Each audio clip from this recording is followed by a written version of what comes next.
الحمد لله وكفى وسلام على عباده الذين اصطفى خصوصا على أفضلهم وخاتم النبيين محمد الأمين وعلى آله وصحبه أجمعين أما بعد أعوذ بالله من الشيطان الرجيم بسم الله الرحمن الرحيم وَإِذْ يَرْفَعُ إِبْرَاهِيمُ الْقَوَاعِدَ مِنَ الْبَيْتِ وَإِسْمَاعِيلُ رَبَّنَا تَقَبَّلْ مِنَّا إِنَّكَ أَنْتَ السَّمِيعُ الْبَصِيرُ صدق اللہ العظیم.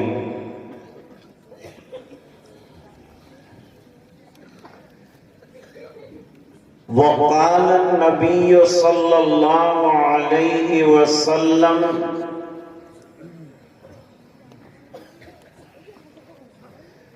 من بنا مسجدا للہ بنا اللہ له مثلہ فی الجنہ او کما قال علیہ الصلاة والسلام. اللہم صل علی سیدنا محمد وعلى آل سیدنا محمد وبارک وسلم.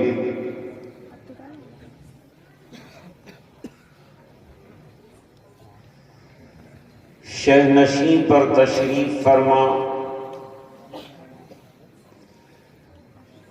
علماء اعظام،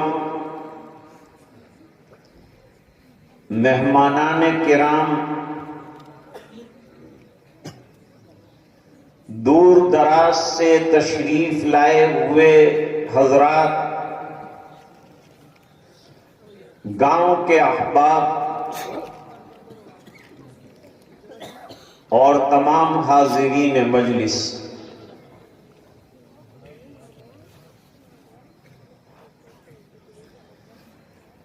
اسلامی عبادات میں سب سے زیادہ اہم اور امپورٹنٹ عبادت، اعظم ترین عبادت نماز.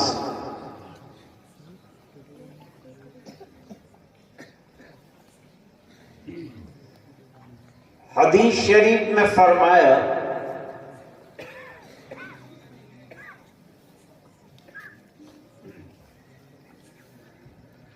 کہ جس شخص نے نماز کو قائم کیا اس نے دین کو قائم کیا،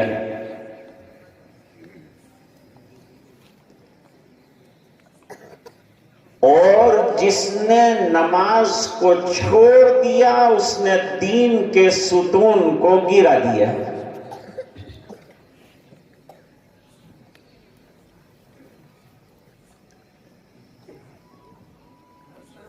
جیسے ٹینٹ ہوتا ہے، خیمہ ہوتا ہے،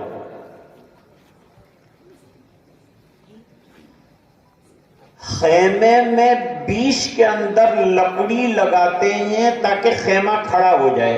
یہ بیچ کی لکڑی لا الہ الا اللہ محمد الرسول اللہ، یہ عقیدہ ہے، یہ کلمہ.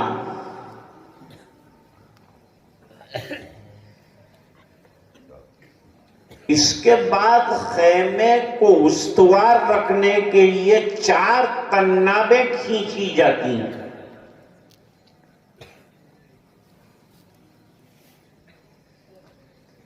ایک رسی کا نام نماز ہے، ایک رسی کا نام روزہ ہے، ایک رسی کا نام زکوٰۃ ہے، ایک رسی کا نام حج ہے. اس پر یہ اسلام کا خیمہ قائم ہے.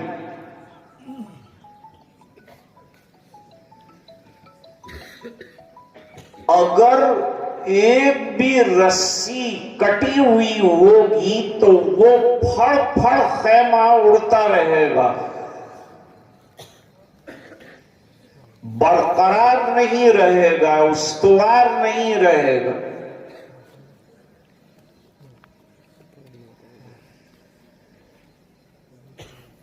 اس لیے قرآن کریم میں کسی جگہ بھی نماز پڑھ لینے کو نہیں فرمایا، بلکہ نماز کو قائم کرنے کے لیے فرمایا.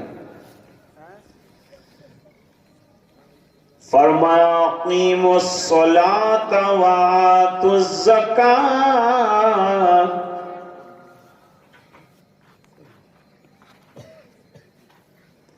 نمازوں کو قائم کیجئے اور زکوٰۃ ادا کیجئے. نماز کا قائم کرنا کیا ہے؟ نمبر 1، نماز کو ریگولر پڑھنا. گھر میں ماں بہنیں ریگولر پڑھیں اور فرض نمازیں مسجد میں رجال جو ہیں وہ پڑھیں، مرد پڑھیں پابندی کے ساتھ. ترمذی شریف میں حدیث ہے،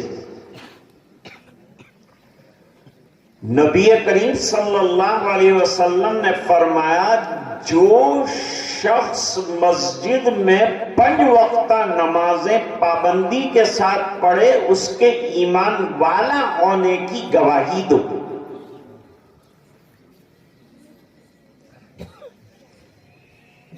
یہ مسلمان کی پہچان ہے، یہ اسلام کی پہچان ہے.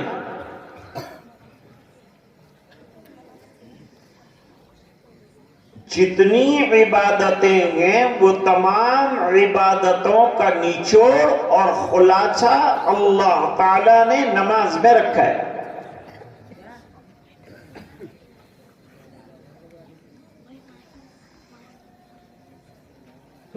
انتہائی غم کا موقع ہو تو بھی نماز دی ہے، اور انتہائی خوشی کا مقام ہو تب بھی نماز دی.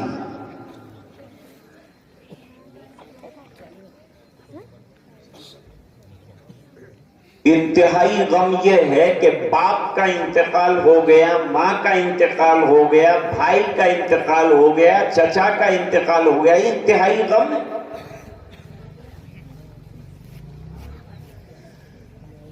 وہ غم کے موقع پر صلاۃ جنازہ دے دی. دیکھیں صلاۃ وہاں بھی آئی. یہ آخری سلام پیش کرنا ہے اپنے مرنار کو، سفارش کرنا ہے اللہ کے دربار میں کہ یہ بندہ نمازیں پڑھتا تھا، اللہ اس کی مغفرت فرما.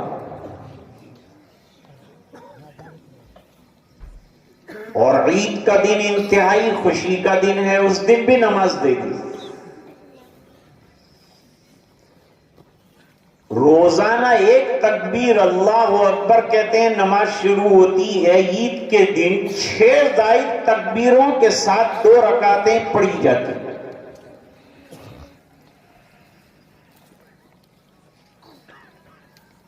بلکہ آسمان میں اگر کوئی تغیر آ جائے تو بھی نماز دی. جیسے سورج گرہن ہوا تو سورج گرہن کی نماز دی، چاند گرہن ہوا تو چاند گرہن کی نماز دی، بارش نہیں ہو رہی ہو تو استسقاء کی نماز دی، حالات سنگین ہو گئے ہوں تو صلاۃ حاجت دی. گناہ بہت ہو گئے، معاف کرانی ہے صلاۃ توبہ دی۔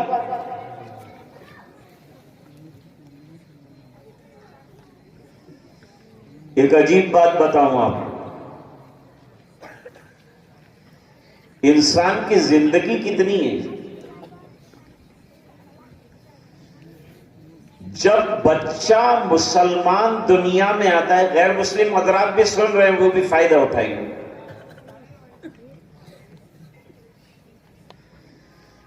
جب مسلمان بچہ دنیا میں آتا ہے تو اس کے ایک کان میں اذان کہی جاتی ہے، ایک میں اقامت کہی جاتی ہے۔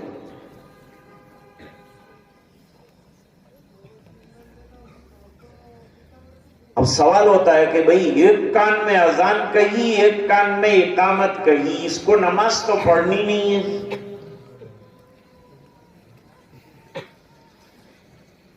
لیکن مسلمان گھرانے میں بچہ پیدا ہوا، اس کی علامت کے طور پر اس کی ہارٹ کی جو ڈسک ہے اس کے اوپر سب سے پہلے اللہ کا نام آنا چاہیے، اس لیے اللہ اکبر سے شروع کیا۔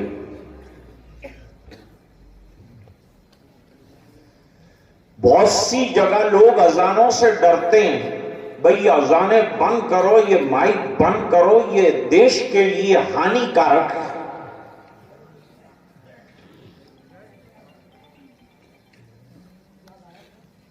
اذان جہاں سے شروع ہوتی ہے، جہاں ختم ہوتی ہے، اس میں ایک بھی لفظ دیش کو نقصان پہنچانے کا تو نہیں ہے، دیش کو فائدہ پہنچانے کا۔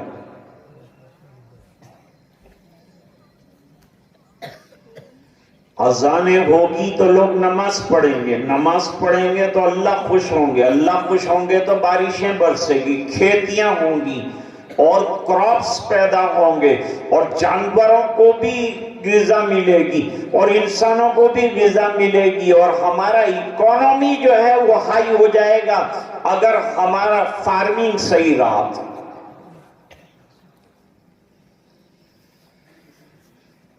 تو اذان ہماری ارتھ ویوستھا کو بلند کرنے کے لیے اور دیش کی پرگتی کے لیے ضروری ہے۔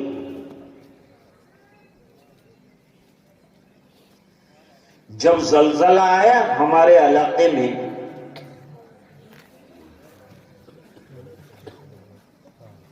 تو وہاں کے غیر مسلم حضرات مسلمانوں کے پاس دوڑے اور کہا کہ ہم نے سنا ہے کہ زلزلہ اذان دینے سے کم ہو جاتا ہے، ختم ہو جاتا ہے، یہ دھرتی ہل رہی ہے، اس کو سکون کی ضرورت، تم اذان دو تو یہ دھرتی کو سکون ہو۔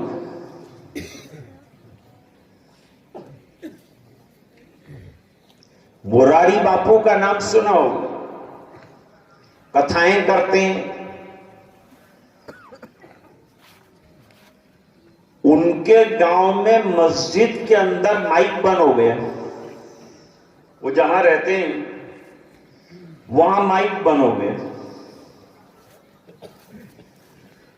انہوں نے مسجد کے مؤذن کو بلایا اور کہا بھائی مائک کیوں نہیں چل رہا ہے، اذان کی آواز نہیں آتی؟ جواب دیا کہ وہ خراب ہو گیا ہے، ذرا اس کا ایمپلیفائر بگڑ گیا ہے۔ تو مراری باپو نے اپنے پاس سے پیسہ دیا اور یوں کہا کہ آج ہی نیا ایمپلیفائر لاؤ، یہ اذان سے تو صبح میں بھکتی کے لیے اٹھتا ہوں، اور آپ نے اذان بند کر دی۔ صبح میں بھجن کیرتن کرتا ہوں، اذان کے ساتھ اٹھتا ہوں، یہ اذان مجھے اٹھانے کا کام کرتی۔ جلدی اٹھنا غیر مسلموں کے یہاں بھی ہے اور ہمارے یہاں بھی۔ فجر کی نماز جس نے ادا کر لی، پورے دن کی نماز پڑھنا اللہ تعالیٰ اس کے لیے آسان کر دے گا۔ اور جو فجر میں ٹھپ ہو گیا، 4 نمازوں کے اندر شیطان پاورفل ہو جائے گا اور اس کو لٹا دے گا، نماز نہیں پڑھنے دے گا۔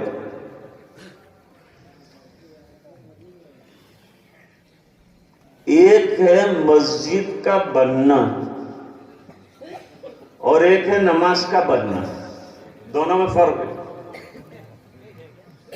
مسجد تو بنا لی شب بھر میں ایمان کی حرارت والوں نے، من اپنا پرانا پاپی ہے، برسوں میں نمازی بن نہ سکا۔ صحابہ کرام کچی مسجد میں پکی نماز پڑھتے تھے اور ہم پکی مسجد میں کچی نماز پڑھتے تھے۔ ہماری نمازیں کچی ہیں، صحابہ کی، انبیاء کی، سب نبیوں نے نماز پڑھی، کوئی نبی ایسا نہیں جس نے نماز نہ پڑھی ہو، کوئی امت ایسی نہیں ہے جس کو نماز نہ دی گئی ہو۔ حضرت موسیٰ علیہ السلام کو حکم دیا گیا وَأَقِمِ الصَّلَاةَ لِذِكْرِي، نماز کو قائم کرو میری یاد کے لیے۔ معلوم ہوا نماز کے ذریعے سے اللہ کو یاد کیا جاتا ہے۔ اب ایک واقعہ آپ کو میں سناتا ہوں۔ جس انسان کی زندگی میں نماز نہیں ہے تو دین کیا ہے؟ انسان 5 وقت مسجد جائے، وضو کرے، طہارت حاصل کرے، عبادت کرے، عبادت نہیں ہے تو دین کیا ہے؟ اور نماز نہیں ہے تو دین کیا ہے؟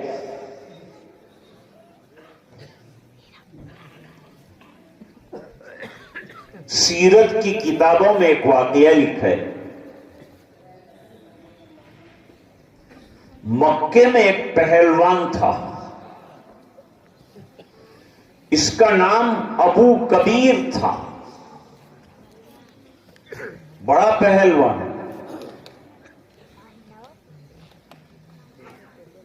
ادھر حضور پاک صلی اللہ علیہ وسلم کی دعوت چل رہی تھی، دعوت یہ کہ بس ایک اللہ کی عبادت کرو، اللہ نہ 2 ہے، نہ 1 سے کم ہے، نہ 1 سے زیادہ، ایک اللہ کی عبادت کرو، لا الہ الا اللہ، اللہ کے علاوہ معبود کوئی نہیں ہے۔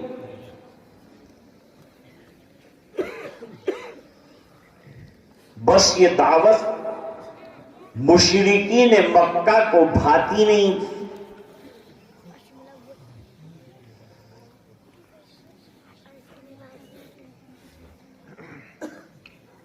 ہم جو ہے ایک ایسے بھگوان کی پرستش کرتے ہیں جو نراکار ہے،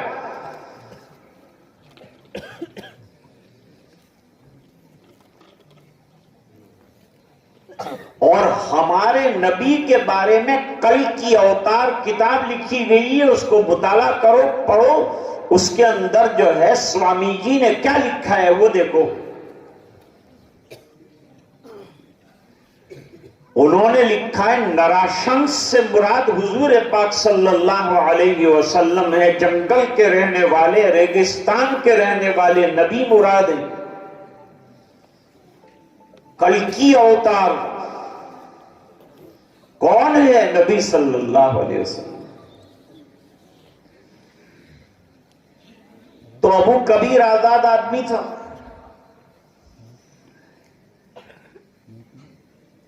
ارے وید میں بھی لکھا ہے لا الہ غرنی پاپم الا اللہ پرم پدم، وہاں بھی لکھا ہے کہ لا الہ پڑھنے سے گناہ جھڑ جاتے ہیں اور الا اللہ کہنے سے پرگتی ہوتی ہے۔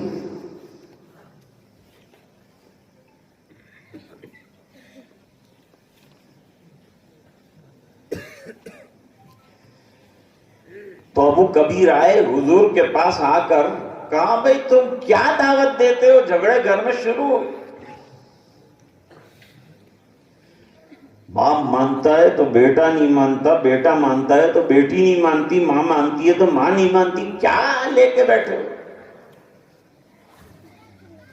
جب حق آتا ہے نا تو اجنبی ہوتا ہے، پہچانتے کم ہے لوگوں کو، تعارف کم ہوتا ہے، انٹروڈکشن کم ہوتا ہے، آہستہ آہستہ انٹروڈکشن ہوتا ہے، پہچان ہوتی۔ کیا دعوت دیتے ہو؟ صحابہ گھبرا گئے کہ یہ پہلوان آدمی ہے اور یہ اس کے منہ لگنے کا آدمی نہیں ہے، اور یہ حضور سے ایسی باتیں کر رہا ہے، معلوم نہیں کیا کرے گا، بس سلوکی کرے گا، کیا کرے گا، لیکن نبی ڈرتا نہیں کسی سے اللہ کے علاوہ۔ اگر نبی حق بات پہنچانے سے ڈرتے تو آج ہم مسلمان ہوں۔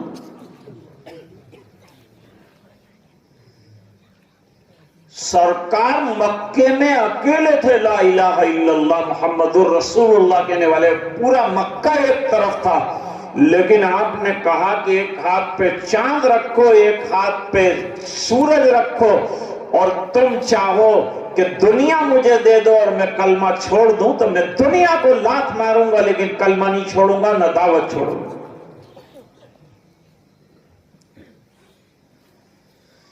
آئین جواں مردی حق گوئی و بے باکی، اللہ کے شعروں کو آتی نہیں روباگی۔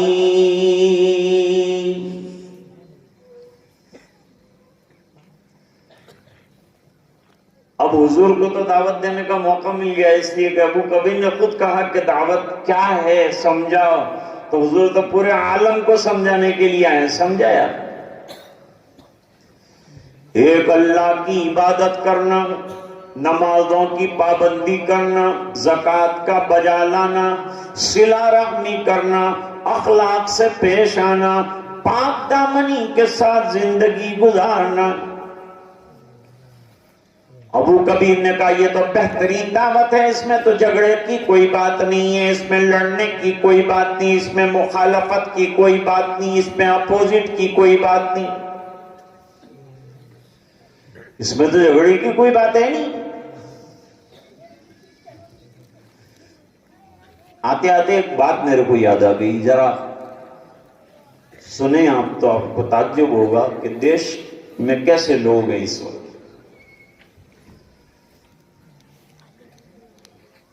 احمد آباد ہائی کورٹ میں ایک وکیل تھے، ان کا نام کالے خان پٹھان، بڑے وکیل تھے، لیکن وہ وکالت کرتے تھے کرتے پیجامے کے ساتھ، ٹوپی داڑھی کے ساتھ۔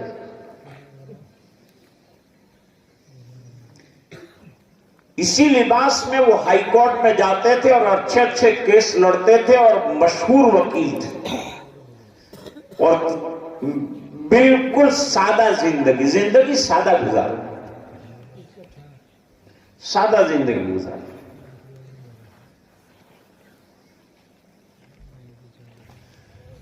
ان کے پاس ایک گاؤں سے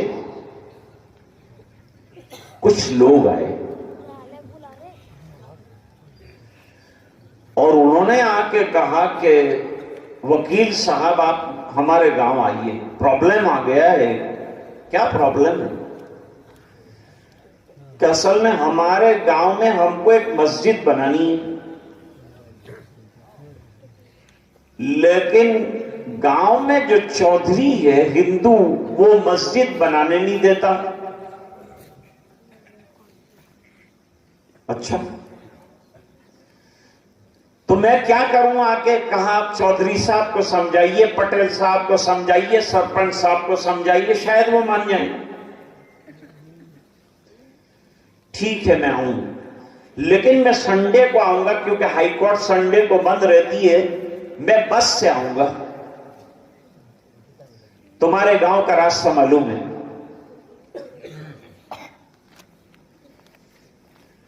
سنڈے کو ایک بس پکڑ لی، جب بس میں داخل ہوئے، بیٹھے، کچھ ہندو بھائی بیٹھے ہوئے تھے، کچھ نوجوان بھائی بیٹھے ہوئے تھے، کچھ مسلمان بھی بیٹھے ہوئے تھے، بس میں تو ہر طرح کے لوگ۔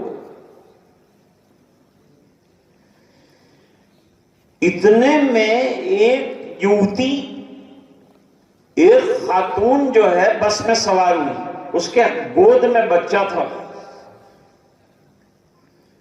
اور بس بہت ہل رہی تھی اور بھری ہوئی تھی، بیٹھنے کی جگہ نہیں تھی، وہ ایک ہاتھ سے بچے کو سنبھال رہی تھی، ایک ہاتھ سے اس نے جو ہے اوپر کا سریا پکڑ رکھا تھا، کنٹرول کر رہی تھی، بچا رہی تھی میرا بچہ گر نہ جائے۔ وہ ہندو سب نوجوان بیٹھے تھے اپنی اپنی باتوں میں مصروف ہیں، لڑکی کو دیکھ رہے ہیں لیکن اٹھ کوئی نہیں رہا ہے۔ سب آرام سے بیٹھے. اب کالے خان پٹھان صاحب نے دیکھا اس لڑکی کو جو غیر مسلمہ ہندو لڑکی تھی.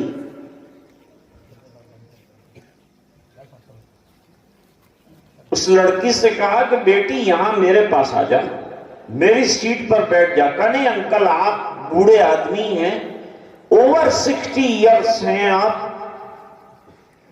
آپ کو بیٹھنے کی ضرورت ہے اور آپ کھڑے ہو جائیں گے میرے لیے. کہا نہیں بیٹا تیرے پاس چھوٹا بچہ بھی ہے, اس کو بھی آرام ملے گا, تجھے بھی آرام ملے گا, میں کھڑا رہ سکتا ہوں, میرے اندر اسٹرینتھ ہے, میں کھڑا رہ سکتا ہوں, تو بیٹھ.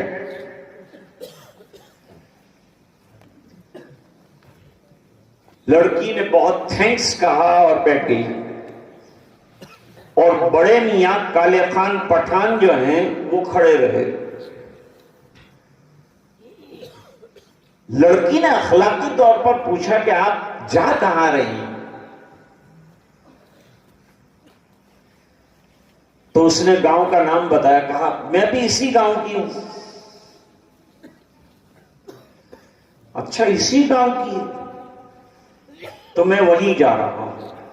انکل کس سے ملنا ہے؟ کہا میں سرپنچ صاحب سے ملنے جا رہا ہوں. کہا میرے ڈیڈی جو ہیں وہ سرپنچ ہیں. کہا مجھے ان سے ملاقات کرنا ہے. تو اب تو تیرے گھر آنا ضروری ہو گیا میرا. واقعہ بیان کیا کہ اس طرح سے مسجد کا پرپوزل رکھنا ہے. سرپنچ صاحب جو ہے مندر کے پڑوس میں مسجد بننے نہیں دیتے.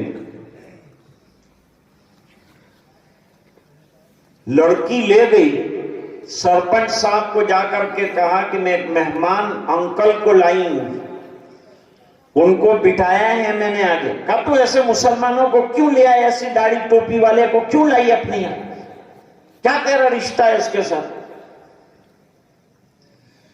کہا ابا وہ احمد آباد سے 2.5 گھنٹے کا راستہ, میں یہ بڑے میاں کی جگہ پر بیٹھ کر آئی ہوں. تمہارے گاؤں کے نوجوان مجھے دیکھتے رہے لیکن کھڑے نہیں ہوئے, اور یہ مسلمان میرے لیے کھڑا ہو گیا اس کے اخلاق کو سلام کرنے کے لیے اور اس کا آپ سے انٹروڈکشن کرانے کے لیے کہ دیش میں ایسے بھی مانوتا وادی لوگ ہیں, یہ بتانے کے لیے لائی.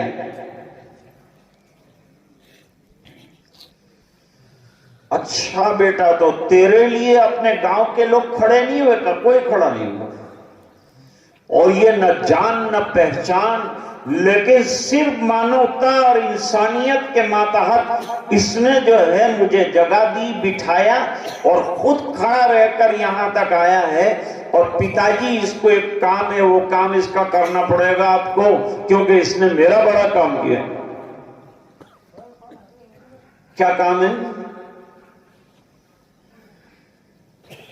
جواب دیا پپا وہ اپنے مندر کے پڑوس میں مسجد جو مسلمان بنانا چاہتے ہیں اس کی ریکویسٹ لے کر آئے. اچھا. دوڑ کر اندر سے آیا, کالے خان پٹھان کو گلے سے لگایا, اور گلے سے لگانے کے بعد پہلے تو شکریہ ادا کیا کہ آپ نے میری بیٹی کو اپنی بیٹی سمجھا, انسانیت کا سلوک کیا, اخلاق کا معاملہ کیا, اسے جگہ دی, بٹھایا, اتنا آپ نے اچھا معاملہ کیا کہ میں آپ کے احسان کا بدلہ نہیں چکا سکتا. بتلائیے آپ کیا کام لیں گے؟ تو اب جو ہے آدھا کام تو اخلاق نے کر دیا تھا, آدھا کام تو انسانیت نے کر دیا تھا, صرف پرپوزل رکھنا باقی تھا. وہ پرپوزل رکھا کہ میں چاہتا ہوں کہ گاؤں میں مسلمان چاہتے ہیں کہ مندر کے پاس مسجد بن جائے. وہ اتنا متاثر ہو چکا تھا اور اتنا امپیکٹ ہوا تھا کالے خان کا اس پر کہ اس نے کہا کہ اب آج سے مسجد بننا شروع ہوگی میرے گاؤں میں, کوئی روک نہیں سکتا. میں خود کھڑا رہ کر مسجد بنواؤں گا, اور جس دن مسجد کی اوپننگ ہوگی اس دن آپ کو آ کے اوپننگ کرنی. اخلاق سے کیا کام بنتے ہیں. یہ دیش اگر چلے گا تو اخلاق کی بنیاد پر چلے گا، انسانیت کی بنیاد پر چلے گا۔ مذہب نہیں سکھاتا آپس میں بیر رکھنا۔ ہندی کا غم وطن ہے ہندوستان ہمارا۔ سورت میں فسادات ہوتے رہتے تھے۔ ایک ایریا ہے جو بالکل ہندوؤں کا ایریا ہے، وہاں اتفاق سے مسجد ہے، ایریا ان کا ہے، مسجد ہماری۔ تو جب کرائسس ہوتے تھے، فسادات ہوتے تھے، تو وہاں کوئی جا نہیں سکتا تھا کیونکہ راستہ بند، سب ہندوؤں کا ایریا، راستہ بند۔ جانتے ہیں وہاں والوں نے کیا کیا؟ وہاں والے جو ہندو حضرات تھے انہوں نے متولی سے کہا چابی ہم کو دے دیجئے، مسجد جتنی آج چمک رہی ہے، جس دن مسجد کھلے گی اس سے زیادہ چمکدار آپ کو یہ مسجد مل جائے گی، کوئی اس کی اینٹ توڑ نہیں سکے گا۔ وہ روزانہ مسجد کو پانی سے دھوتے تھے اور ٹائلز اس کے چمکاتے تھے، اور روزانہ اس میں بیٹھ کر پرارتھنا کرتے تھے، اور مسجد کی انہوں نے ایسی حفاظت کی جیسے وہ مندر کی کر رہے تھے۔ یہ ایکتا کی ایک مثال ہے، ایک ایگزامپل ہے۔ اس دیش کو ایسی ایکتا درکار ہے، ایسی ایکتا کی ضرورت ہے، ایسی انسانیت کی ضرورت ہے، ایسے اخلاق کی ضرورت ہے، ایسے ایٹیٹیوڈز کی ضرورت ہے، ایسے مینرز کی ضرورت ہے۔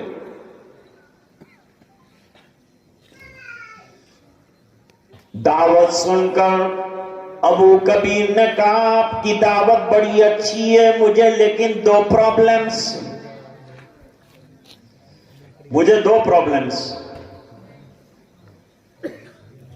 دین ایکسپٹ کرنے میں مجھے دو پرابلمز حیران کر رہے ہیں۔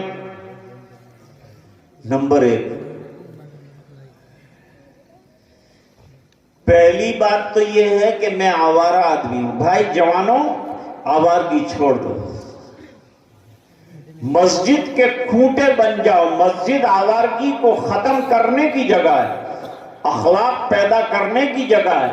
عبادت کے ذریعے سے انسان بن جاتا ہے، اللہ کا پسندیدہ بن جاتا ہے، اللہ کا پیارا بن جاتا ہے۔ حدیث میں فرمایا سب سے بہترین راستہ اللہ سے کلوزر ہونے کا یہ ہے کہ we have to perform salat 5 times regular، 5 وقت بڑی پابندی کے ساتھ نماز بجا لائیے، تو پھر انشاءاللہ اللہ سے قریب ہوں گے۔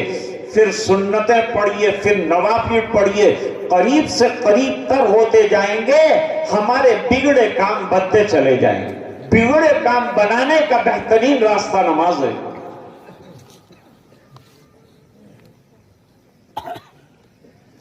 آخرت میں جنتی اور جہنمی، کافرین اور مومنین ساتھ ہوں گے۔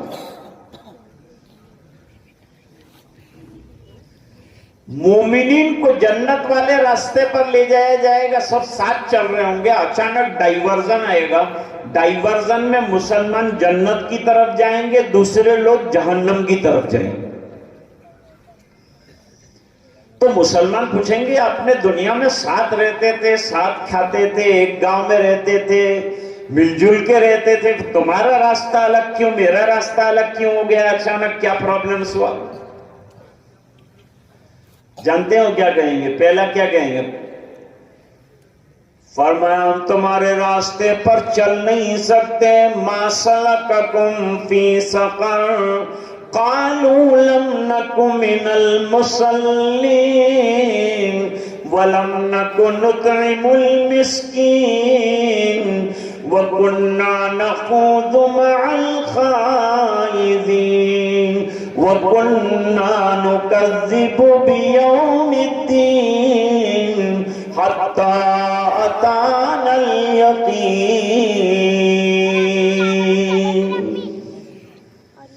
اس لیے جہنم والے راستے پر چل رہے ہیں کہ ہم نے زندگی میں کبھی نماز نہیں پڑھی. نماز جنت کا راستہ دکھانے والی، مسائل کا حل ہے نماز میں، دنیا کے اخروی مسائل کا حل ہے.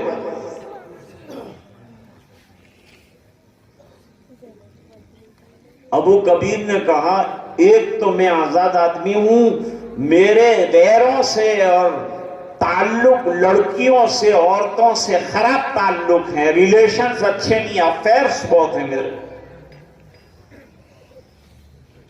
Very bad. اتنا بڑا آدمی اور ایسا جواب، ایسی بات. لیکن حضور نے اس کو برا نہیں کہا. اچھا یہ تو ایک بات ہے، کہا میں ایمان تو قبول کروں گا لیکن وہ ریلیشن جو رانگ ریلیشن سے وہ چھوڑوں گا نہیں. کہا اچھا یہ تو ایک پرابلم ہوا، دوسرا پرابلم کیا ہے؟ کہا دوسرا پرابلم یہ کہ دمادم صبح ختم ہوئی کہ ظہر، ظہر ختم ہوئی کہ عصر، عصر ختم ہوئی کہ مغرب، جو سروں پہ چڑھ چڑھ کے آتی ہے نمازی میں نہیں پڑھوں گا، یہ مجھ سے نہیں ہوگا. اب دوستو دین کی بات، دعوت کی بات کیسے سمجھائی جاتی ہے؟ نبی کس طرح سمجھاتے ہیں؟ اس طرح سمجھاؤ تو اللہ کے بندے سمجھیں گے. پیار سے سمجھاؤ، حکمت کے ساتھ سمجھاؤ. فرمایا ادعو الی سبیل ربک بالحکمت والموعظۃ الحسنۃ وجادلہم باللتی ہی احسن. کہا ابو کبیر یہ بتاؤ کہ تمہاری بہن ہے، بیٹی ہے، ماں ہے، بہن ہے؟ کہ جی سب ہے رشتے میں. اچھا اگر آپ کی بہن پر کوئی غلط نظر ڈال لے تو آپ برداشت کریں گے؟ ماں پر کوئی نظر ڈال لے بری تو برداشت کریں گے؟ بیٹی کو خراب نظر سے کوئی دیکھ لے آپ برداشت کریں گے؟ ابو کبیر نے کہا کہ میں برداشت نہیں کر سکتا، میں اس کے ساتھ جان پر کھیل کے رہوں گا، قتل و غارت گری کر ڈالوں گا، لیکن یہ برداشت نہیں کروں گا. تو فرمایا جب تم کسی کی بہن، بہو، بیٹی پر نظر ڈالتے ہوں گے تو ان کے دل پر کیا گزرتی ہوگی، یہ کبھی سوچا ہے آپ نے؟ وہ سردار کا فوراً اشارے میں سمجھ گیا. پھول کی پتی سے کٹ سکتا ہے ہیرے کا جگر. بات سمجھ میں آ گئی. فرمایا ہاتھ لائیے، آج کے بعد کسی غیر محرم کی طرف نظر نہیں اٹھاؤں گا.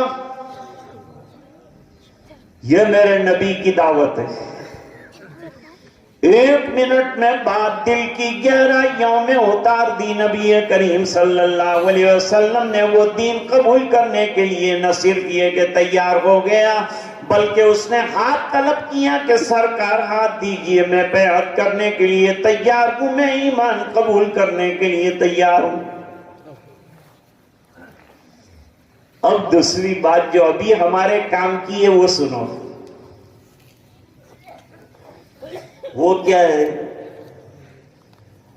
جب حضور نے دیکھ لیا کہ اب لوہا گرم ہو گیا، اگر ہتھوڑا مارا جائے تو گھاٹ بن جائے گا، جو چاہتے ہیں ویسی چیز بن جائے گی، تو حضور پاک صلی اللہ علیہ وسلم نے ایک تاریخی جملہ فرمایا، لا خیر فی دین لا صلاۃ فی. فرمایا اس دین میں کیا بھلائی ہے جس کے اندر سے نماز کو نکال دیا جائے.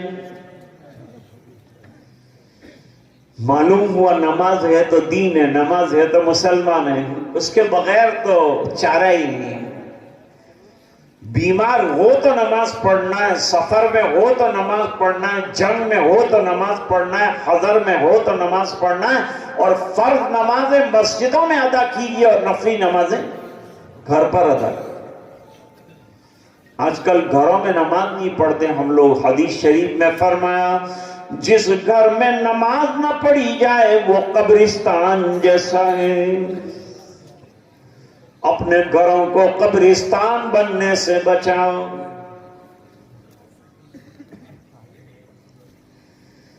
نماز جو ہے نا وہ جنت دلانے والی ہے، قبر کے سوال جواب بھی آسان کرا دے گی. ایک شخص کا انتقال ہوا، حدیث میں جنازہ قبر کے اندر رکھا گیا، مٹی ڈال دی گئی، اب کرامن منکر نکیر آئے۔ دو بات یاد رکھنا، ایمان والوں کے لیے مبشر و نذیر آتے ہیں، بشیر آتے ہیں، اچھی شکل والے فرشتے خوبصورت اور حسین آتے ہیں، اور بدکار اور کافر کے لیے گھناؤنی اور بھیانک شکل والے فرشتے آتے ہیں۔ تو دو فرشتے آئے، انہوں نے آ کر کوئسچن شروع کیا، من ربو کا، یہ بتاؤ تمہارا رب دنیا میں کون رہا، تم نے کس کو اپنا رب بنایا؟ یہ 3 سوال میں زندگی کیسے گزاری، مذہبی گزاری، دین پر گزاری کہ نہیں، اس کا پورا کچا چٹھا نکال کر لے لیں گے فرشتے۔ اور کیا دینا ہے جنت میں، نعمتیں دینی ہے کہ جنت کے اس قبر کے گڑھے کو جہنم کا گڑھا بنانا ہے، یہ فیصلہ ہو جائے گا۔ ہم فرماتے ہیں جب سوالات کیے من ربوں کا، وما دینوں کا، ومن نبیوں کا، ایک نقطہ بیان کرتا ہوں آپ سے۔ نقطہ یہ ہے کہ ہمارے پاس کچھ لوگ تعویذ لینے آتے ہیں، تعویذ یہ دیجئے مولانا کہ مجھے جانا ہے امریکہ، تو انٹرویو دینا پڑے گا۔ انٹرویو میں وہ لوگ 100 سوال کرتے ہیں، آپ ایسا تعویذ دیجئے کہ انٹرویو لینے والا گونگا ہو جائے، اس کو سوال ہی نہیں یاد رہتا، اور دوسرا اس کا ہاتھ جو ہے ایسا چلے کہ میرے پاسپورٹ پر امریکہ کا ویزا لگے، ایسا کوئی تعویذ مجھے دے دیجیے۔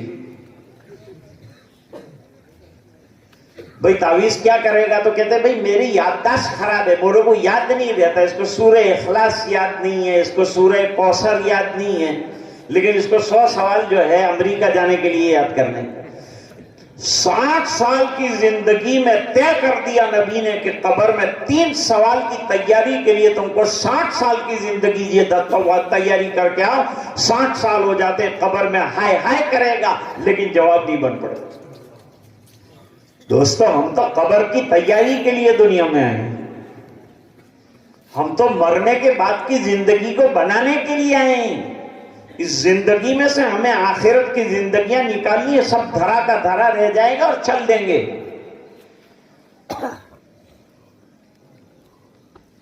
تو عرض کر رہا تھا کہ اب وہ فرشتے نے 3 سوال پوچھے تو یہ کیا کہتا ہے، مردہ کیا کہتا ہے، تم لوگ ہٹ جاؤ۔ کیوں ہٹ جائیں؟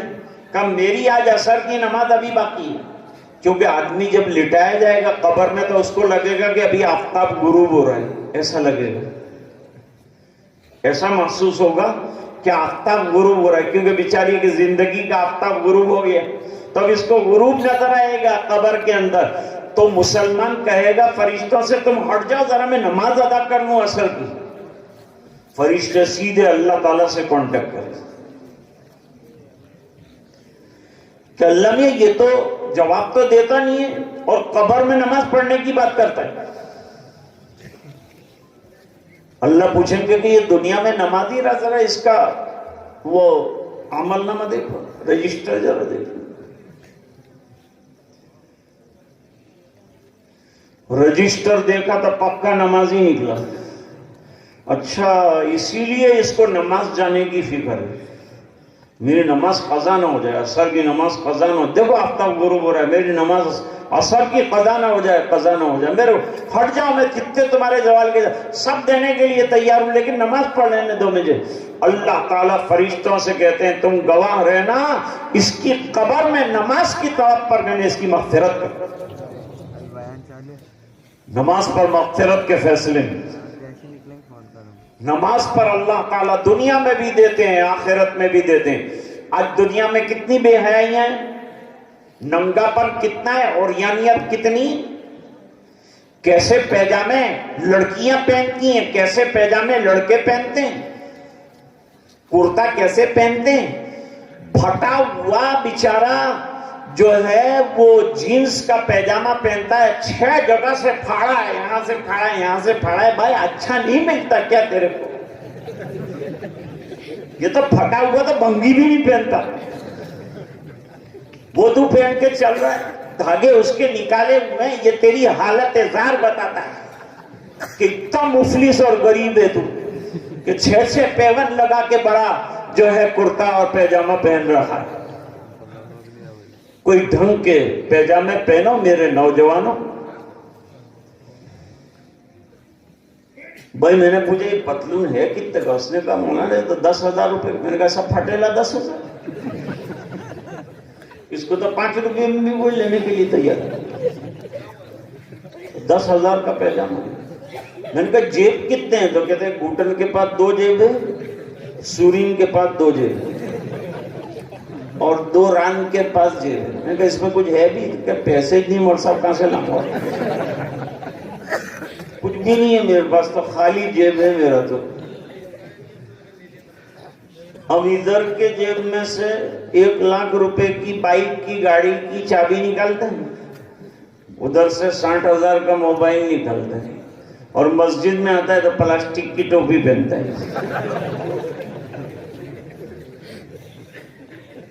یہ توہین نہیں ہے, نماز کی توہین نہیں. آپ کو نہیں لگتا کہ یہ نماز کی توہین ہے؟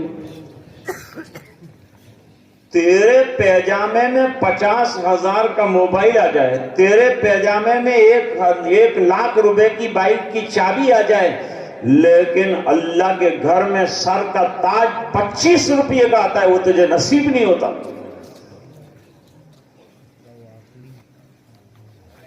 پیجامہ ایسا پہنتا ہے کہ بالکل یہاں سورین کے نیچے تک لٹکتا ہے ہڈیوں کے پاس, اور نیچے جو ہے بالکل جھاڑو دیتا ہے. وہ پیجامہ بھی اس سے معافی مانگ کر کہتا ہے کہ ذرا اچھی طرح میرے کو پہن لے, نہیں تو اتار دے. وہ ایسا پہنتا ہے. یہ میں مذاق کی بات نہیں کرتا. آج ہمارا نوجوان کہاں جا رہا ہے میں اس کی بات کرتا ہوں. دوستو, نماز کے لیے اچھا لباس, بہترین تیاری کے ساتھ اللہ کے اس پاکیزہ گھر میں آؤ, نمازوں کو ادا کرو. میں نے بات کہاں سے شروع کی کہ جب بچہ پیدا ہوتا ہے ایک کان میں اذان ایک کان میں اقامت کہتے. نماز تو پڑھنی نہیں, پھر اذان کیوں کہی, اقامت کیوں کہی؟ میں بتاتا ہوں آپ. اچھا یہ بتائیے کہ اذان اور اقامت کے بعد, اذان ہو گئی تو چلو 15 منٹس کا ٹائم ہوتا ہے, سنتیں وغیرہ پڑھتے ہیں, وضو کرتے ہیں, پریپریشن فار دی صلاح کرتے ہیں. اچھا یہ بتائیے کہ جب اقامت ہوتی ہے اللہ اکبر اللہ اکبر اللہ اکبر اللہ اکبر اشہد ان لا الہ الا اللہ اشہد ان لا الہ الا اللہ, اقامت شروع ہوئی. اقامت کے بعد امام کیا کہے گا؟ اللہ اکبر. اقامت کے بعد اللہ اکبر کہنے میں امام کے کتنے منٹ لگتی ہے؟ مشکل سے 1-2 منٹ لگتی ہے. اللہ تعالیٰ نے فرمایا اذان بھی ہو گئی تیری, اقامت بھی ہو گئی تیری, 2 منٹ کی زندگی ہے تیری, پھر صلاۃ جنازہ ہونے والی ہے اور اللہ اکبر کہاں جانا ہے. تیری اذان بھی ہو گئی, تیری اقامت بھی ہو گئی, خالی نماز باقی ہے, تیاری کر لے. سب سے اہم عبادت نماز. تمام انبیاء کو ملنے والی عبادت نماز ہے.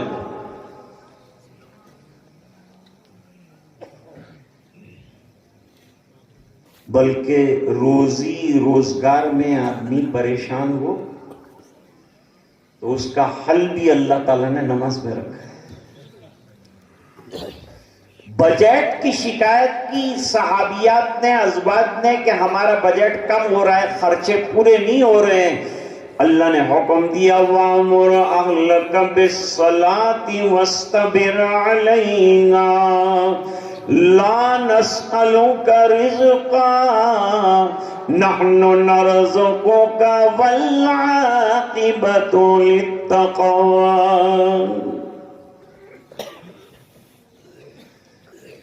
آپ بھی نماز کی پابندی کیجئے، گھر والوں کو بھی کہیے نماز پر کار بند ہو جائیں، اس بنا پر کہ تم نماز پڑھاؤ گے تو ہم تمہاری روزی بڑھاتے جائیں گے۔ نماز کے بڑھنے پر روزی کے بڑھنے کا حکم دیا۔ اور بے حیائیاں ختم کرنے کے لیے اللہ تعالیٰ نے چھوٹا فائدہ نماز کا بیان فرمایا، ان الصلاۃ تنہی عن الفحشاء والمنکر، نماز بے حیائی کے کام سے، گناہوں کے کام سے روک دیتی ہے۔ اگر نمازیں شروع ہو جائیں گی جیل خانے بند ہو جائیں گے، بد اخلاقیاں بند ہو جائیں گی۔ مکے میں حضور نے نماز کو استوار کرنے کے لیے مار کھائی۔ اور ایک اہم نکتہ آپ سناؤں، جتنی عبادتیں اللہ نے دی ہے فرشتے کے ذریعے سے زمین پر دی، نماز ایسی عبادت ہے کہ نبی صلی اللہ علیہ وسلم کو 7 آسمانوں پر بلا کر اللہ نے معراج میں نماز دی۔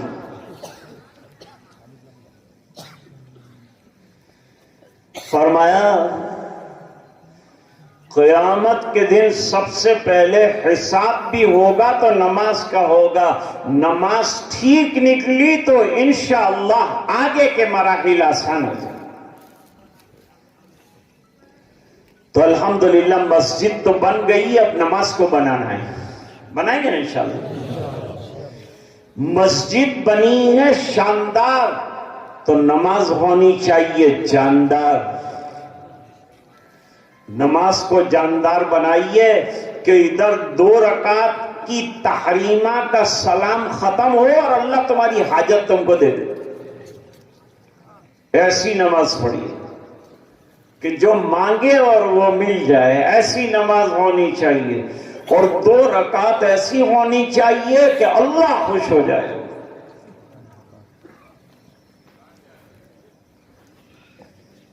مکے میں با جماعت نماز کا نظم نہیں ہو سکا تھا،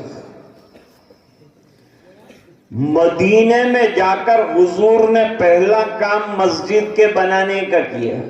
اس سے پہلے قباء میں مسجد بنائی، قباء دنیا اسلام کی پہلی مسجد ہے۔ اس کے بعد آپ مدینہ تشریف لے گئے، بنو نجار کی جگہ میں آپ نے جگہ خرید کر مسجد بنائی، 6 مہینے کے عرصے میں مسجد بنی۔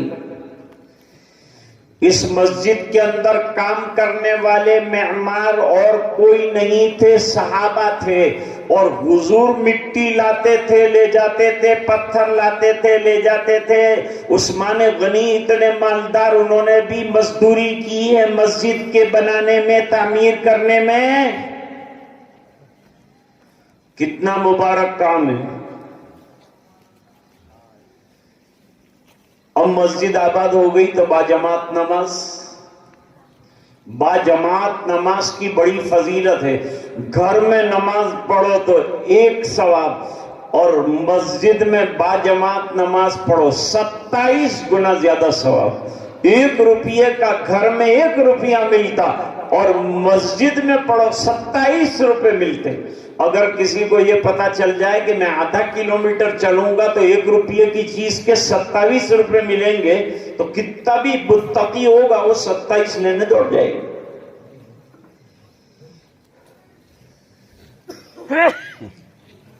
اب حضور تو دنیا سے تشریف لے گئے، کچی مسجد تھی، آج میں تفصیل بیان نہیں کروں۔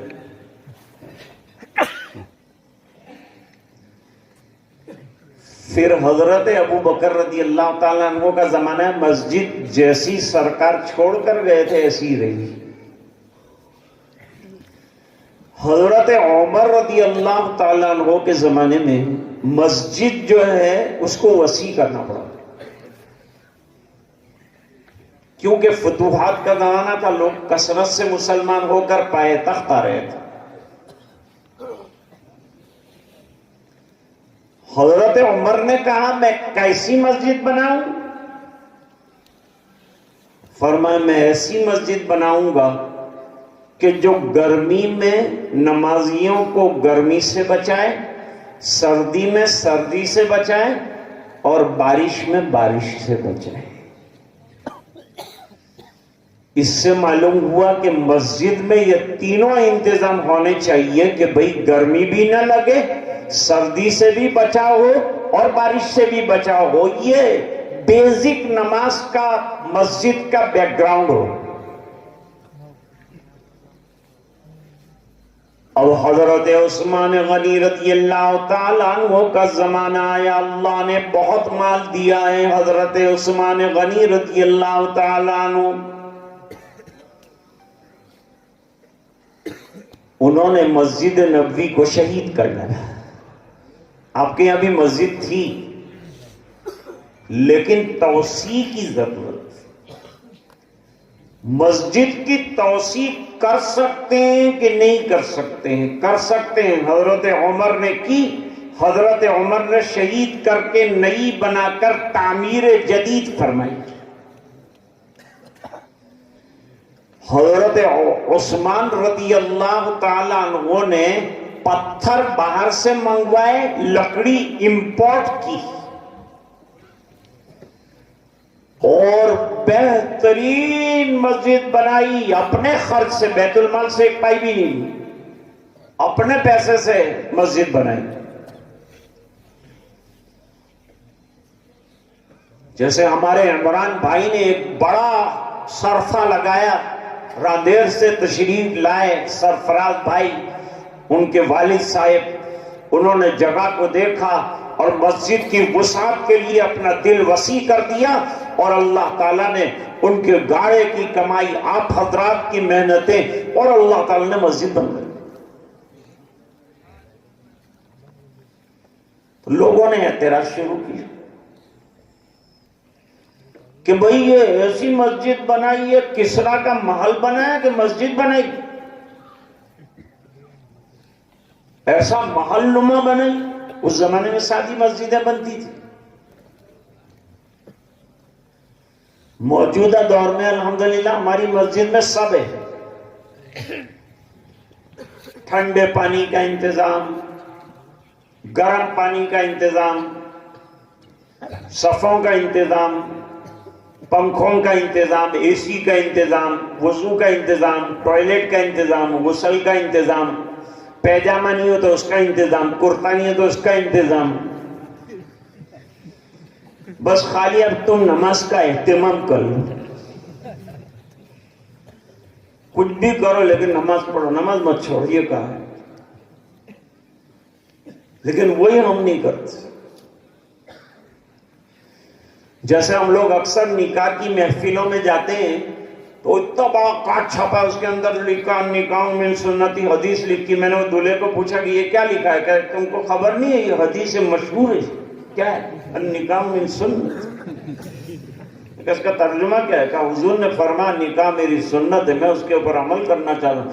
میں نے کہا تیرے پورے مجمع میں مجھے سنت نظر نہیں آتی، باقی سب نظر آتی۔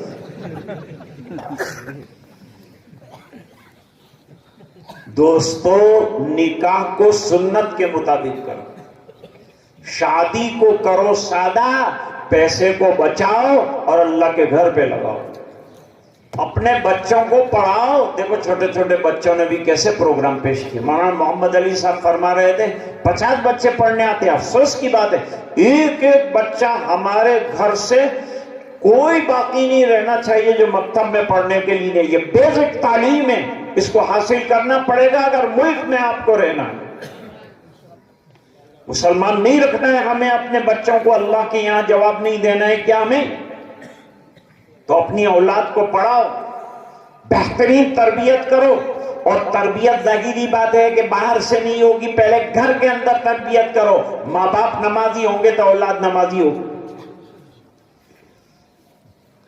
میرے والد صاحب فرماتے تھے کہ ایک بچے سے میں نے کہا بیٹا تو نماز پڑھنے مسجد میں نہیں آتا؟ تو کہ میرے ابا بھی نہیں آتا۔ تو کہ ابا نہیں آتے، بیچارے بیزی ہیں۔ موجودہ دور میں آج کل لوگ جو ہیں بیزی بہت ہیں۔ میں نے پوچھا کہ وہ 3 دن اپنے کو جانے کا، تو کہ میں تو بیزی ہوں۔ میں نے کہا کام کیا ہے؟ تو کہا کام کے لیے دعا کرو، بھی کچھ نہیں۔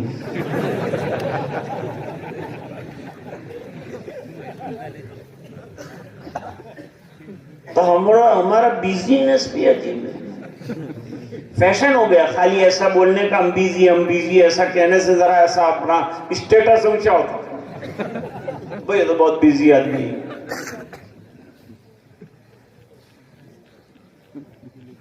تو میرے والد صاحب نے وہ بچے سے کہا کہ ابا نہیں آتے تو آیا کر۔ اس نے کہا کہ میری امی بھی نماز نہیں پڑھتی۔ میرے والد صاحب نے کہا کہ بچہ کوئی مقرر نہیں، بچہ تو اصل میں یہ کہنا چاہتا ہے کہ مولانا میرے گھر میں نماز کا ماحول نہیں ہے۔ کیا کہہ رہا ہے؟ میرے گھر میں نماز کا ماحول نہیں، میری ماں پڑھتی ہو نماز تو میں نماز پڑھوں گا، اور میرا باپ نماز کے لیے انگلی پکڑ کے لے جاتا تو مجھے کیا ہوا ہے کہ میں نماز نہ پڑھوں؟ ماحول کا ساتھ اپنے گھر کے ماحول کو تو کم سے کم دینی بنائیے کہ آپ کا بچہ آ کر اس ماحول کے اندر نمازی بنے، قرآن پڑھنے والا بنے، دیندار بنے، اسے دین سمجھ میں، ایسا گھر کا ماحول بنائیے۔ گھر کو صاف ستھرا رکھیے، کلین ایک دم رکھیے، قرآن رکھا ہوا ہو، مصلے رکھے ہوئے ہوں، رحل رکھے ہوئے ہوں، تسبیحیں پڑھی جا رہی ہوں، اوراد و وظائف پڑھے، یہ مسلمان کا گھر ہے۔ گانے بج رہے ہوں، موسیقی چل رہی ہو اور ٹیلی ویژن کے پروگرام چل رہے ہوں، یہ مسلمان کا گھر نہیں ہے۔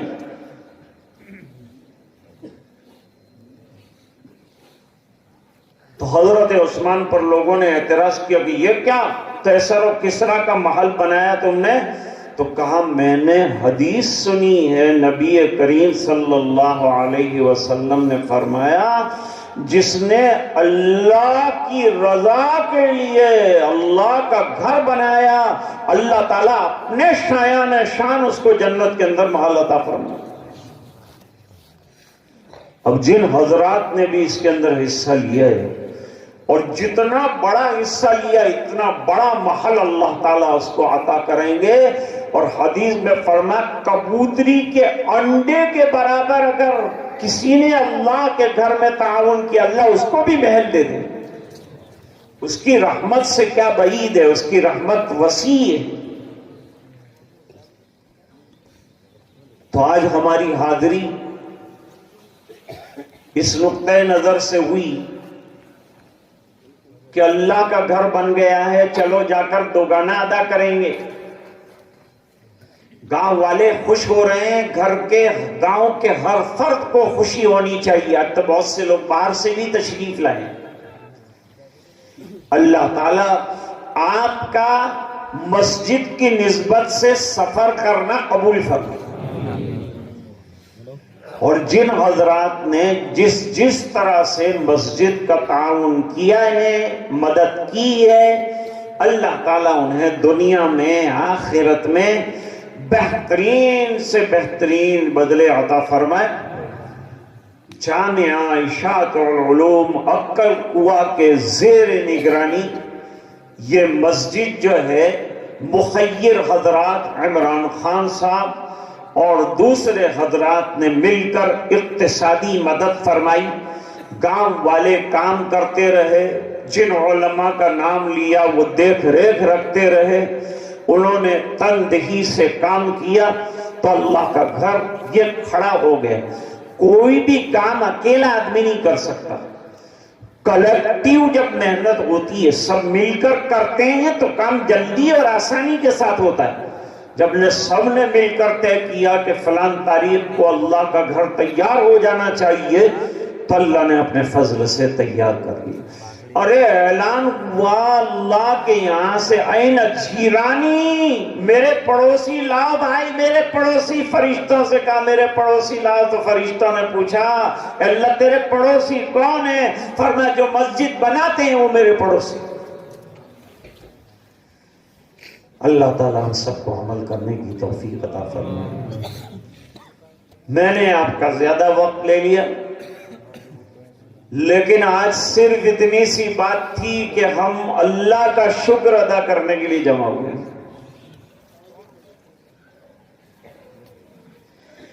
حضرت ابراہیم علیہ السلام نے اللہ کے حکم پر، جبریل کے لائے ہوئے نقشے پر، حضرت اسماعیل علیہ السلام کی مدد سے اور اللہ کے حکم سے اللہ کا گھر بیت اللہ بنایا۔ کتنا مقبول حکم اللہ کا، نقشہ جبریل لائے، مددگار نبی اور بنانے والا نبی، معمار نبی، اور جب بن گئی تو فخر کرنا چاہیے، اس کے بجائے قرآن کریم نے کہا قبولیت کی دعا۔ وَإِذْ يَرْفَعُ إِبْرَاهِيمُ الْقَوَاعِدَ مِنَ الْبَيْتِ وَإِسْمَاعِيلُ رَبَّنَا تَقَبَّلْ مِنَّا إِنَّكَ أَنْتَ السَّمِيعُ الْعَلِيمُ۔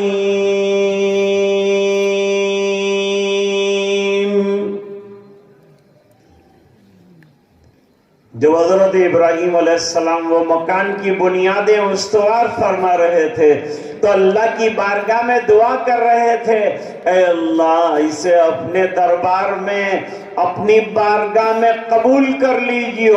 ہم سب بھی اس لیے جمع ہوئے ہیں کہ بن تو گئی مسجد اللہ، تیری بارگاہ میں اسے قبول کر لیجیے۔ اللہ تعالیٰ اسے قبول فرمائے، جنہوں نے محنت کی ان کو بھی قبول فرمائے۔ اب اللہ نے جب یہ نعمت دے دی ہے تو اس کا بھرپور فائدہ اٹھائیے، اور بھرپور فائدہ یہ ہے کہ حضور مسجد والے جو 8 اعمال کرتے تھے وہ اعمال اس مسجد سے انشاءاللہ جاری ہونے چاہیے۔ یہاں سے جماعتیں بھی چلے گی، یہاں مدرسہ بھی چلے گا، یہاں مشورے بھی ہوں گے، یہاں مسجد وار جماعت کا نظام بھی ہوگا، یہاں سے دین کی باتیں چلے گی، دین کا کام چلے گا، نماز کی آواز آئے گی، اذانیں دی جائیں گی، لوگوں کو بلایا جائے گا اور ایک ماحول تیار کیا جائے گا۔ اللہ تعالیٰ ہم سب کو سمجھنے کی توفیق عطا فرمائے۔ جن حضرات نے خطیر رقم خرچ کی، اللہ دنیا میں بہترین بدلہ عطا فرمائے، آخرت میں بہترین بدلہ عطا فرمائے۔ اتنی سردی میں آپ اس نسبت سے تشریف لائیں، اللہ تعالیٰ آپ کے بیٹھنے کو قبول فرمائے۔ وآخر دعوانا ان الحمد للہ رب العالمین۔